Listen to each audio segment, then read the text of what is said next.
Let's call this Sire V6 Part 2. I've gotten over my initial impressions, lust for this bass, love of this bass, whatever you want to call it. I still love it. There'll be some more information about the neck in the comments below, or in the description below, excuse me. I mentioned that one of the things I did not like about this bass were the dragon skin, DR dragon skin strings.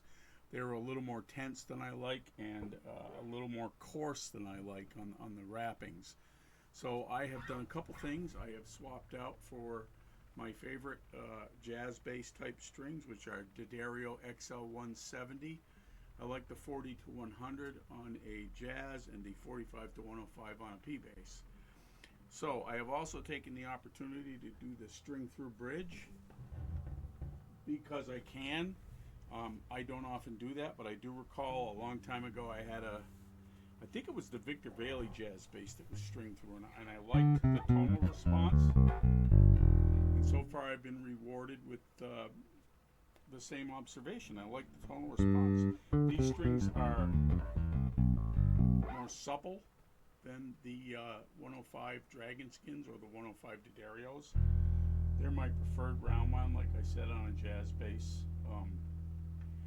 I still think this is a bass punching way above its weight and price. That this didn't cost $2,000 still surprises me. I said $3,000. I think I was probably exaggerating there, but you probably figured that out. But I was just so impressed. I still have the action set low like I had, same measurements. I did loosen the truss rod just a little bit because these have less tension. But this bass plays as effortlessly as any bass can play. I had also made a comment about the top that other people had said it kind of feels like plastic. It's a cap. It's an ash cap, bas relief, pretty heavy bas relief actually. I have another bass with a bas relief, a Woodcraft short scale that I love, ash in light blue. I didn't really like these when they first came out, but I kind of like it. But that plastic feeling, I've gotten used to it. It's not really plastic, it's the finish that you're feeling. And maybe you feel it a little more because this is about a 1/4 inch thick top, and the rest is, of course, mahogany. This bass still weighs 6.4 pounds. I've removed my neck strap fix so you can see the dive. I've got the ESO strap. These really mitigate a lot of problems. These are great straps. So I'm going to take my hands off and you can see what it does. It wants to sit right there. I prefer it to sit right there. I'm going to do a live demonstration of my fix. Back up a little bit. I can't do it up close, so I just take a shoestring. I'll probably get a leather one here shortly. Turn that off. It's in the passive position. We'll do a little more on that in just a second. Whoops. I just take the shoestring and I tie it off to the bridge saddle screw, which doesn't hurt anything.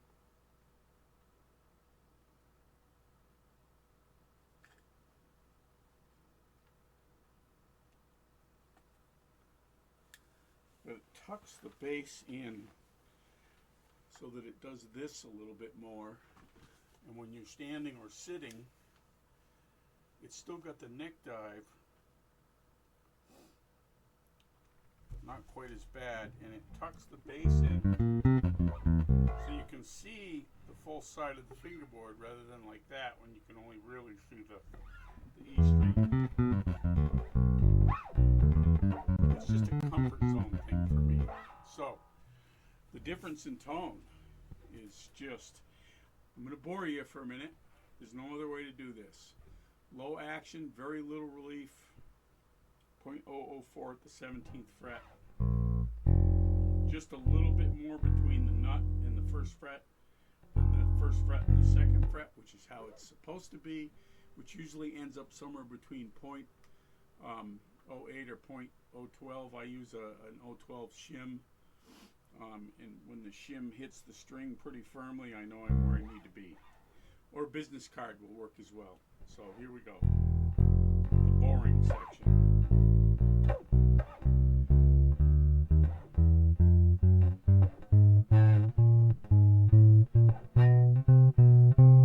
Press down enough.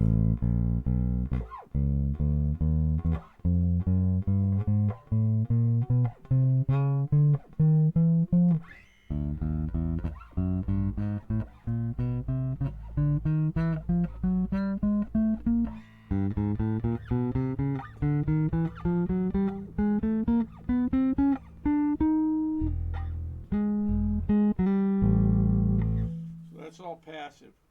Now, passive switch. I've got everything centered. I had the front pickup a little more than the back pickup on that passive. I didn't realize. Passive.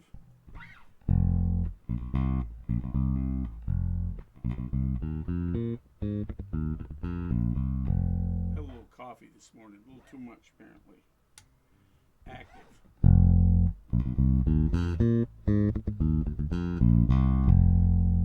How would I use this myself? I would probably treble, middle, bass. I would probably boost the mids just a little bit and use it like a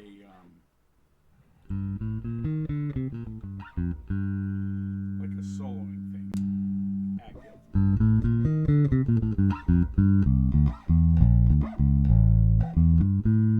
Use that bass control in active mode.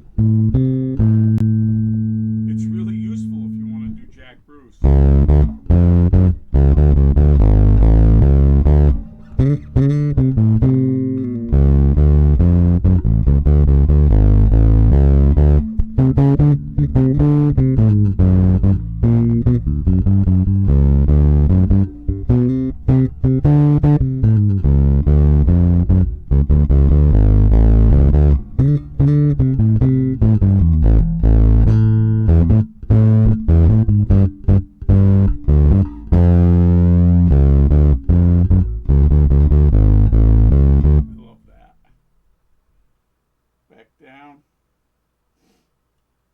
Especially with that middle boosted a little bit, you really get that Jack Bruce effect. Sounds like I'm playing through a couple of Marshalls with a Gibson. So let's go back to passive, front pickup only.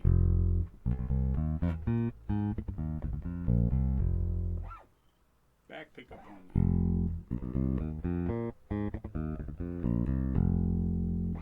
Just like any new bass, you put the strings on you like and it's 100% better instantly. I always say that. No matter the bass, if you want to change the sound and the feel, change the strings. Your hands and the strings are where the rubber meets the road. Alright, passive, where am I at now? Center detente, both pickups. Now, these are noiseless. I can go... You hear any buzz? I'm going direct, by the way. No buzz. I'm near my computer. Should be buzzing like mad. Center detente. Active. Front pickup about 20% more than the back pickup. Slight bass boost. Slight treble boost.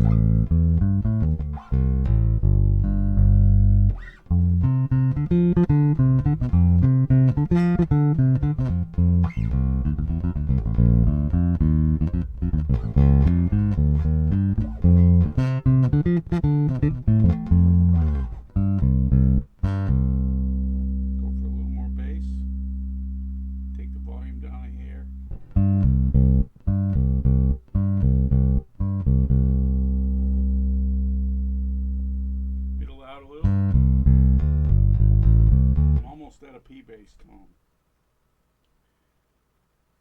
I'm going to recenter everything. You can feel them really well too. It's taken me time because I'm not used to these. I'm just making sure. back to passive.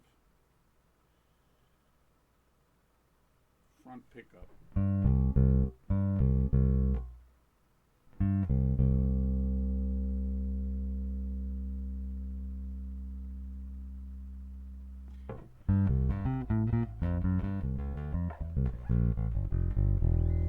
My search for the perfect jazz bass is over. The fact that this weighs 6.4 pounds really factors in for me. There's some more on Sweetwater. I think there's one at 7 pounds, 7.2. This is a particularly light one. My gear advisor Andy thought for sure it was a misprint and I was going to send it back. But they had it at 6.6, and like I said, I've weighed it several times with two different hanging digital scales, and it came up 6.4 every time. That's less than 6.5 pounds for a full-scale jazz bass with a maple neck. And by the way, this is a really, really nice piece of maple. Let me get up a little closer. Let me scooch it up. Scooch it up, Mortone. It's my nickname, Mortone. Oh, now we're getting a little hung.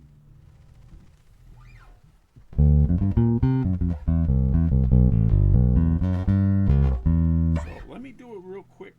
It won't be that quick. I'm going to turn my amp on. I'm going to go out of the direct and into the Ampeg B50R. Got to turn it. I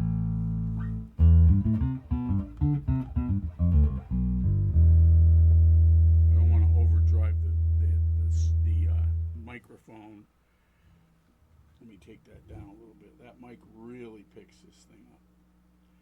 I've got this. I'm going to reset it. It's flat. It's on 5. All four tone controls.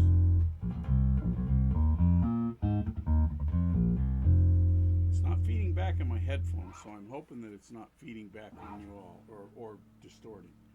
Now I'm going to bring it up to what I call the B15 setting on this. Boost the bass, the middle, take out some high mids and highs.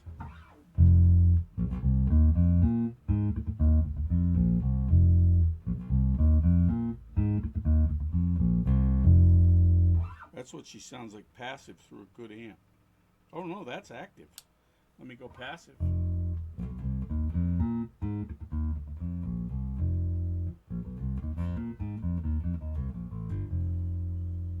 Active. Pretty useful if you're playing live. Man, I can't believe that this thing was $629.